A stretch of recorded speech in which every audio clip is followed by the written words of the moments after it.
Shopping అంటే మా చెల్లెలకి మ్యారేజ్ అయినప్పుడు ఇవాళ అయితే గోల్డ్ కొనేదానికి అయితే వెళ్తున్నాము నలుగురు కలిసి. మా అక్క మా చెల్లెలు ఆటో కోసం వెయిటింగ్ బుక్ చేసినాము. ఆటో అయితే ఇంకా రాలేదు. సరే అంతలోపు చిన్న వీడియో చేద్దామని వీడియో అయితే చేస్తున్నాము. మాట్లాడరా ఏదైనా.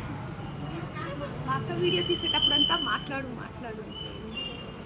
సరదాగా కాసేపు అక్క చెల్లెలంతా మళ్ళీ షాపింగ్కి వెళ్ళడం స్టార్ట్ చేస్తాము. ఈరోజు ఎందుకు వెళ్తున్నాను చెప్పు. ఇంతకు ఏ చెల్లెలు అనుకుంటుందో ఇట్రా ఈమెకే రేపు మ్యారేజ్లో ఈమె కోసమనే వెళ్తున్నాం అనమాట గోల్డ్ కొనేదానికి. జాలీగా అట్లా ఆటోలో వెళ్తున్నాము. మా ఫేవరెట్ ఎప్పుడు ఆటో. మా కార్ కూడా నచ్చింది. కంఫర్ట్ అదే. అయితే ఆటోలో ఫేవరెటే కానీ నాకు సీట్ ఉండదు. ఎంతసేపు అక్క పైన కూర్చోవడమే నాకు. సన్నగా ఉంటే ఇదే బెనిఫిట్. అంతే కదా. అంతే. ఓకే అండి, అందరికి బాయ్ అండి.